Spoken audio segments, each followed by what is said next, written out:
Bonjour, bienvenue dans Bon Rien à Savoir. Aujourd'hui, je suis de nouveau chez moi dans le Pays Basque. Je vais vous faire découvrir un produit bien de chez moi, le jambon sec. Et si Christian est venu jusqu'ici, c'est pour manger un des meilleurs jambons secs du monde. Un jambon pour lequel il faut à la base des cochons comme celui qui l'accompagne. Des porcs basques qui grandissent ici, dans les collines, au sud de Bayonne. Dans cette émission, Christian va nous expliquer comment, à partir de ces cochons, on élabore ce jambon exceptionnel. Comment on le sale, comment on le sèche et comment il convient de le déguster. Et nous verrons pourquoi il ne faut pas avoir peur de la charcuterie. Du jambon blanc, un aliment qui peut être qualifié de diététique, aux rillettes, moins grasses que le beurre. Décryptage des charcuteries, comment bien les choisir et comment bien les préparer. Mais ce n'est pas tout. À la fin de notre émission, une usine qui fait rêver les enfants comme les parents. La plus grande usine de bonbons de France. Fraises, crocodiles, dragées rondes n'auront plus de secrets pour vous et vous allez même apprendre à vous en servir pour agrémenter vos desserts. Mais d'abord, un animal tout droit sorti de la préhistoire, le bison. Et oui, l'animal mythique des grandes plaines de l'Ouest est aujourd'hui élevé en France. Le bison, c'est beau et c'est bon. Nous sommes au Far West. Enfin, presque. Dans la Creuse, un des départements les moins peuplés de France. Chez des cow-boys, pas tout à fait comme les autres. Florence et Billy sont éleveurs de bisons. En France, on dénombre en tout une vingtaine d'élevages. Alors nous sommes ici sur l'élevage de bisons qui est à proximité de Bourguenneuf, le seul élevage de bisons en Creuse.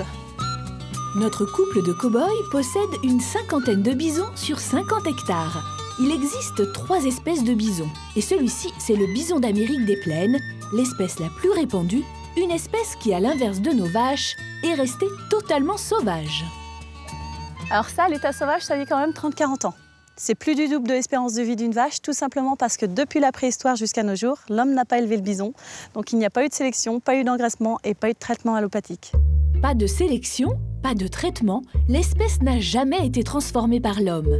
Un bison grandit lentement et vit vieux, jusqu'à 40 ans.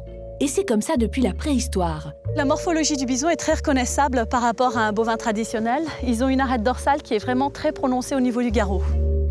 Les origines du bison remontent à 1 million d'années. Présent d'abord en Europe, il émigre en Alaska pour conquérir les grands espaces de l'Ouest américain. Contrairement aux gros mammifères de l'époque, comme le mammouth, le bison a survécu aux glaciations, aux Indiens, aux cow-boys. Et pourtant, on le chasse depuis toujours pour sa viande. C'est l'autre face du métier de Florence. Elle est productrice de viande de bison. Donc la viande de bison est une viande tendre, faible en lipides, faible en cholestérol et riche en protéines. Et ce morceau-là, par exemple, c'est du pavé. Un bison, c'est 250 kg de viande, de quoi nourrir une centaine de personnes, comme une vache. Alors, dans le bison, on peut tout faire. Des rôtis, des pavés, du steak, des entrecôtes, des côtes, du bourguignon, du braisé, absolument tous les mêmes morceaux que chez le bœuf. Si ce n'est que c'est beaucoup plus tendre et fondant. Seul inconvénient, le bison coûte 43 € le kilo, 2 fois plus cher que le filet de bœuf. Il faut dire qu'élever des bisons, c'est du temps et donc de l'argent. On ne l'abat jamais avant l'âge de 3 ans. Et d'abord, comment se reproduisent-ils? La reproduction chez le bison, c'est un mâle dominant qui s'occupe de ses favorites et les dominés se partagent les ragatons. Et sachez que le bison est un grand sentimental. Un bison est amoureux et tant qu'il n'a pas rempli sa douce, eh bien, il ne va pas voir ailleurs. Les bisons procréent la nuit et les naissances ont lieu d'avril à juin. Comme les humains, les bisonnes portent leur bébé pendant 9 mois. Alors, les bisonneaux naissent de couleur orangée et à leur naissance, ils font en moyenne entre 18 et 25 kg, ce qui est moitié gros comme un veau de taille traditionnelle. Les bisons atteignent la taille adulte vers 10 ans et en moyenne, ils pèsent 1 tonne d'œufs. Plus ils vieillissent, plus ils prennent du poids, ce qui ne les empêche pas de galoper à 60 km/h. C'est l'heure du déjeuner pour nos bisons et là, on y va en quad. Il est là, il est là, il est là, il est là. Au menu, surtout de l'herbe, du foin et ces drôles de seaux de sel, d'oligo-éléments et d'huiles essentielles qui vont les protéger contre les parasites. Mais le bison, est-ce que c'est vraiment bon? Lui, c'est Martin, hollandais d'origine. Il tient l'auberge à côté de l'élevage de Florence et Billy et il cuisine pour les touristes. sa spécialité, le bison. Ça sent bon, hein. La texture de la viande est très fine. C'est une texture un peu comme le gibier, comme le chevreuil. Et la viande de bison a moins de calories parce qu'il n'y a presque pas de gras. Et contre toute attente, la viande de bison est la moins calorique de toutes les viandes. Le bœuf, le poulet sont battus à plate couture. Martin prépare un pavé de bison à la mexicaine, mais avant de goûter, petit avertissement. Parfois, quand on mange trop de bison, on peut avoir quelques flatulences. On va quand même goûter.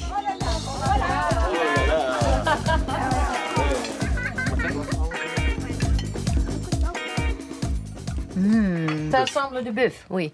Avant, elle disait, je ne veux pas manger le bison. Et maintenant, elle dit, donne-moi ton assiette. Je veux manger tout.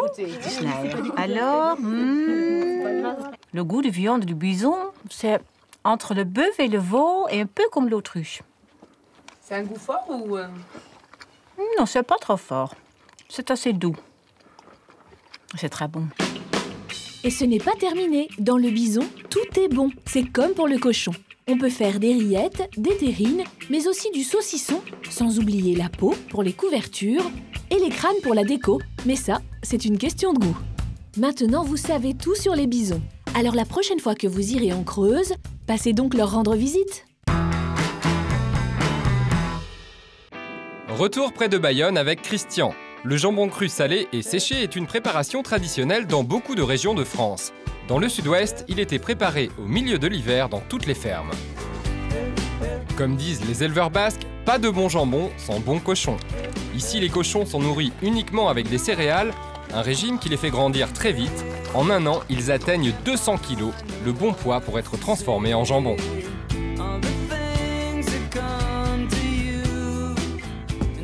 Christian a rendez-vous avec son ami Eric Hospital. Son jambon finit sur les plus grandes tables de Paris. Pour cela, il commence par sélectionner les plus belles cuisses chez les éleveurs. Contrairement au jambon blanc, ce jambon ne subit aucune cuisson. Il est seulement salé et séché. Et le sel, si tu veux, est un moyen de conserver la viande. Voilà, et donc le sel va pénétrer à l'intérieur de la viande. Voilà, pendant 20 jours, on va le mettre au sel. En vivant. Ça va conserver cette viande, ça va la figer, ça va... C'est ça. C'est ça. Et après, le travail va se faire où? Dans la salle d'affinage, tout simplement, pendant 16-18 mois. C'est ça. Tout simplement, au gré des saisons. Et après, il n'y a plus qu'à le déguster. Tu me l'envoies à Paris, on le déguste. Le jambon d'Éric est salé à la main avec du sel venant des salines de la région. Le salage, un mode de conservation qui remonte à la nuit des temps. Il empêche le développement des bactéries. La viande peut ainsi se conserver plusieurs mois. Le salage dure 20 jours, après quoi le jambon est nettoyé de son sel. Le jambon, c'est simple, c'est magnifique en fait. C'est extraordinaire, regarde le jambon, Christian. Il est pas beau le jambon, c'est ça. C'est beau ça, j'adore ça. Ça, c'est du jambon. Ensuite, les jambons d'Éric sèchent dans cette salle, c'est l'affinage. Les jambons sont suspendus ici pendant 1 an et demi. Le temps nécessaire pour perdre leur eau et développer tous leurs arômes. Un régime amaigrissant qui leur fera perdre près de la moitié de leur poids. Et ce qui fait la qualité des jambons d'Éric, c'est que le séchage se fait à l'air libre. L'affinage à l'air libre, c'est quoi? Mais l'affinage à l'air libre, c'est quoi? C'est profiter de toutes les saisons. Parce que tu vois, l'été, tout ce gras, il va fondre. Donc, il va amener de l'arôme à l'intérieur de la viande. Le printemps, ça va le fruiter un petit peu. Il chauffe, il refroidit, il chauffe, il refroidit. Et toutes les saisons vont faire que ce produit, il évolue comme ça. Et il se bonifie, tout simplement. Il passe les 4 saisons. C'est ça. Alors Christian, quel est l'âge minimum d'un jambon de qualité?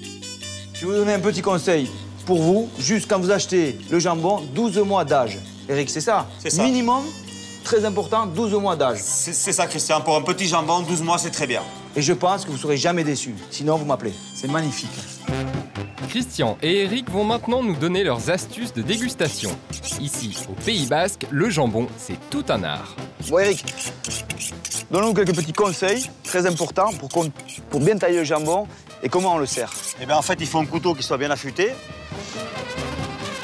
Un jambon entier, ça se découpe de la pâte vers l'extérieur. Et au Pays Basque, on ne découpe pas de grandes tranches, mais des petits morceaux bien fins. Et moi, je tiens à vous dire tout simplement qu'un petit morceau comme ça, c'est facile à mettre en bouche. Je me régale encore plus. Ce qui donne son délicieux goût au jambon, c'est le gras. Et pour qu'il soit fondant, évitez de garder votre jambon sec au réfrigérateur. Avant de déguster votre charcuterie ou votre jambon, c'est très important de sortir 2-3 heures avant. Et pour le conserver alors? Qu'est-ce qu'on met dessus pour pas qu'il sèche? Ben nous, en fait, si tu veux, on a une spécialité ici, c'est de mettre un peu d'huile d'olive dessus pour éviter qu'il y ait une espèce de petite pellicule blanche, parce que les jambons sont justement pas trop salés. Sachez qu'un jambon entier, c'est un tiers moins cher qu'à la coupe, et pour le conserver pendant plus de 6 mois, un simple torchon suffit. Et il vaut mieux acheter un jambon avec os, ça coûte quand même bien moins cher que d'acheter un quart de jambon ou des tranches de jambon. Et pour la conservation, c'est plus facile. Ah, c'est beaucoup mieux pour la conservation. Donc le conseil, achetez un jambon entier chez vous, et quand vous avez des amis qui viennent, petite tranche. Moi, je crois que je vous ai tout dit avec Eric. Bon appétit. Charcuterie encore, dans quelques instants. N'ayez pas peur, vous verrez que le jambon blanc est une viande ultra maigre. Et vous allez apprendre à préparer en quelques minutes un apéritif succulent à base de charcuterie. Et enfin, une usine qui fait rêver les enfants comme les parents. La plus grande fabrique de bonbons de France. Et nous allons même vous dire comment vous en servir pour égayer vos desserts.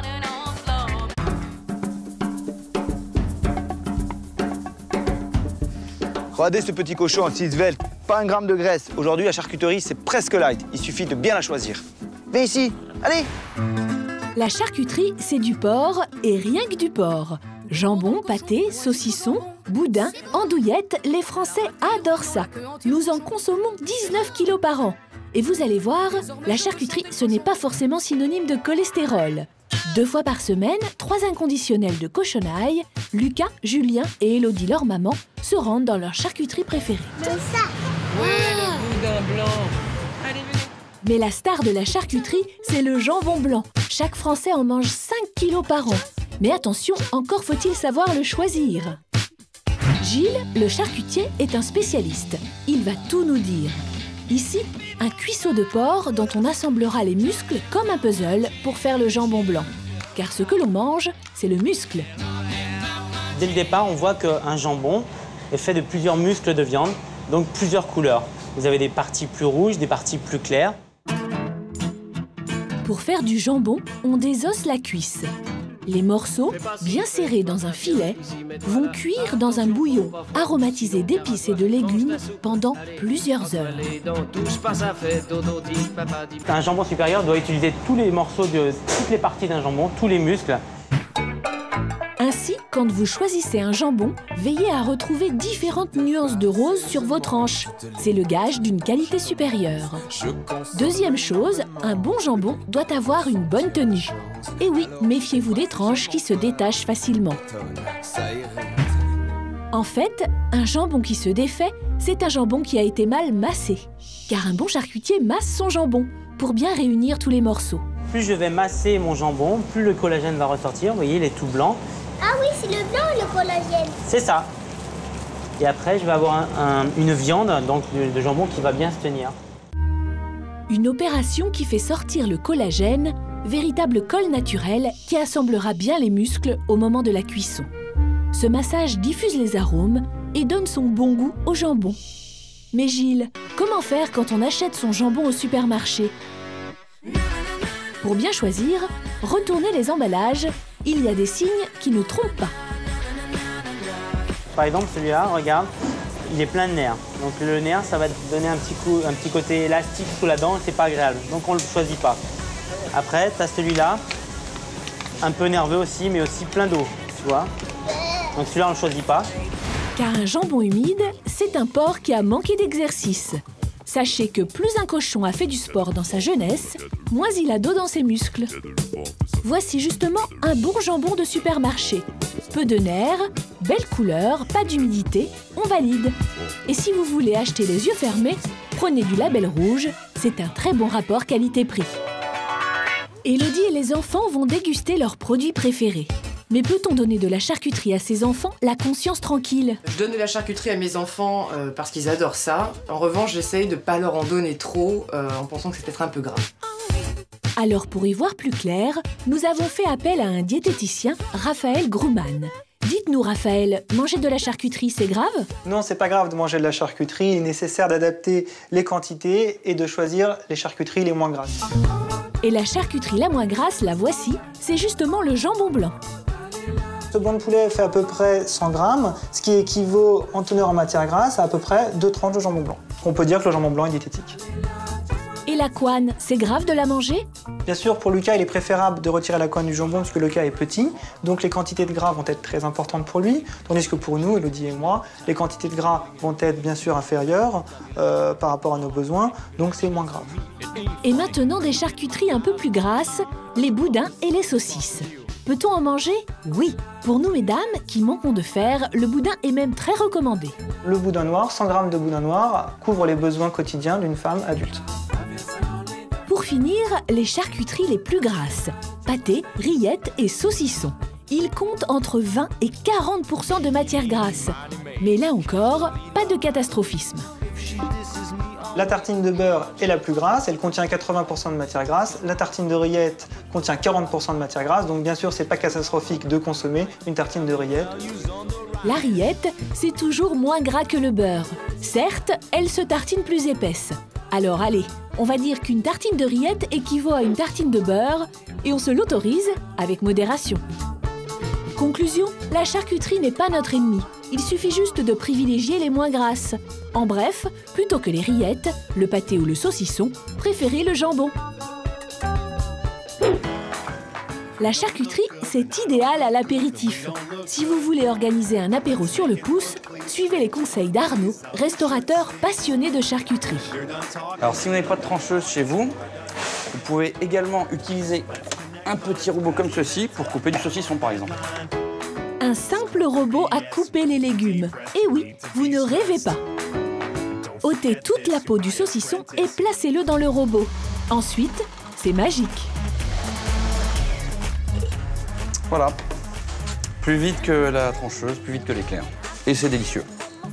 Enfin, comment épater vos amis en improvisant de délicieux feuilletés. Mais attention, jamais de charcuterie sèche dans des recettes chaudes. Alors pour un apéritif, en général sur la charcuterie sèche, on la recuit pas du fait de son côté salé. Ça accentuerait le sel. Choisissez donc des saucisses ou de l'andouillette. Une fois cuites, enroulez-les dans de la pâte feuilletée et un jaune d'œuf pour la dorure.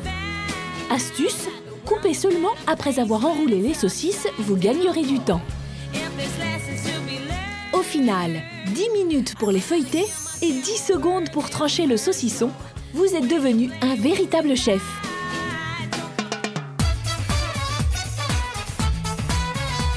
Tout de suite, tous les secrets de fabrication des bonbons.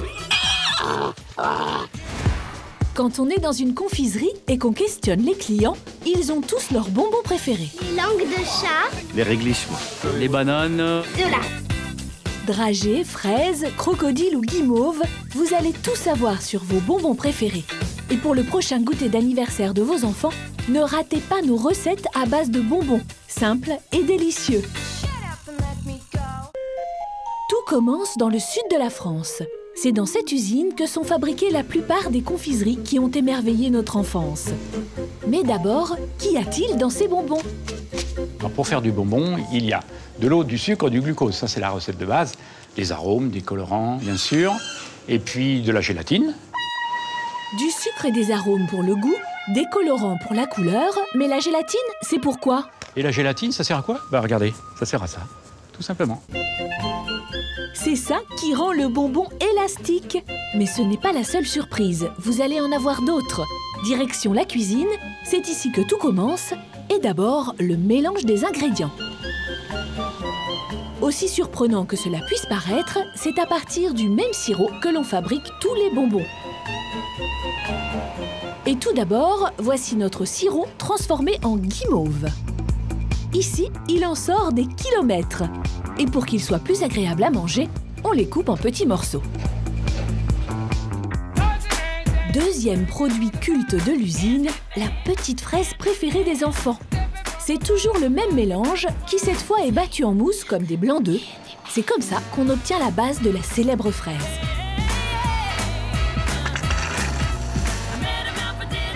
Et là, on va prendre la densité du produit et le goûter pour voir si la recette est parfaite. Mais là, c'est très bien.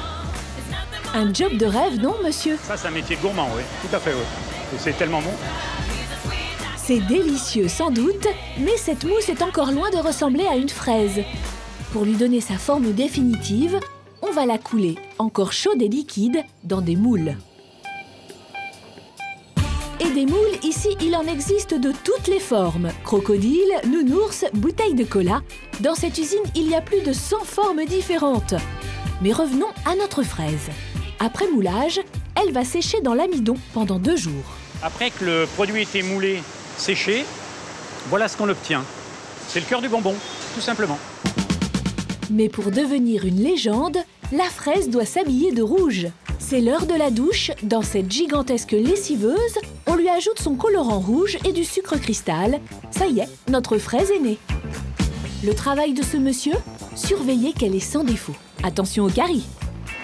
Je suis un très bon dentiste et je mange régulièrement des chewing-gums sans sucre. Pour la fraise, c'est fini. Et maintenant, nous allons vous dévoiler un dernier secret. Pourquoi certains préfèrent-ils les dragées vertes et d'autres les noires? C'est parce qu'elles sont plus ou moins acides. Et sachez que plus elles sont foncées, plus elles chatouillent les papilles, la noire étant la plus acidulée. Dans chaque paquet, il y en a pour tous les goûts. Toutes les couleurs sont mélangées. Et attendez, pour les rendre vraiment irrésistibles, il y a une dernière astuce, on va les vernir. Ici, on est dans l'atelier de vernissage. Nous mélangeons les différents produits pour obtenir une homogénéité dans les couleurs. Et puis après, on va vernir le produit pour le rendre plus attrayant, plus joli, mais aussi pour le protéger. C'est l'étape finale avant le conditionnement. Polis, lustrés, les dragées n'ont plus qu'à être emballés pour être expédiés. Et devinez combien on en mange chaque année dans le monde. 4 milliards 500 millions de petites boules comme ça. 4 milliards 500 millions. Un chiffre à faire tourner la tête. Et en France, nous ne sommes pas les derniers, avec presque 4 kilos de bonbons chaque année par habitant. Et parmi tous ces gourmands, il en est un qui se distingue particulièrement. C'est le problème quand on fait des recettes avec des bonbons. On a tendance à en manger sans arrêt. Vous l'aurez compris, Christophe Felder est pâtissier. Mais pas n'importe lequel, c'est une star du métier. Il a travaillé pendant des années dans les restaurants les plus prestigieux. Et curieusement, ce spécialiste de la grande cuisine adore les petits bonbons tout simples. Il y a 2-3 ans, je me suis dit pourquoi pas faire des recettes avec des bonbons et en servir un petit peu comme on sert de la cannelle ou d'autres produits. Cet artiste des fourneaux a même écrit un livre de recettes dans lequel il transforme les bonbons en véritable œuvre d'art.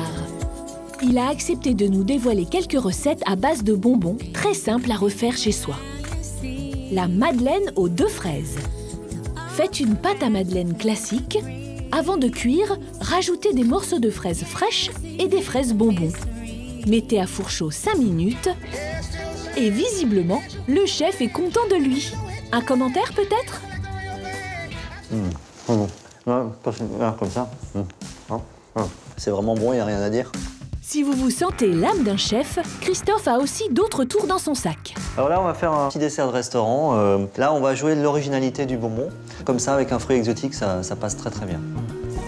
Faites chauffer dans une poêle des bonbons à la réglisse, des dragées avec du sucre.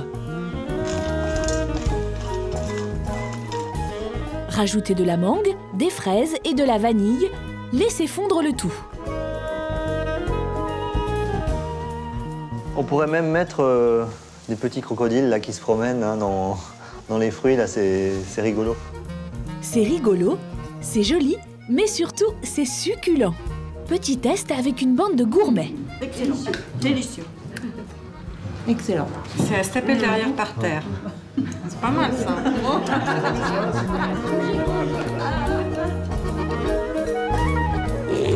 Voilà, cette émission est terminée. Je vous retrouve la semaine prochaine. Allez, on y va. Allez. Parce que lui, il en peut plus, le pauvre.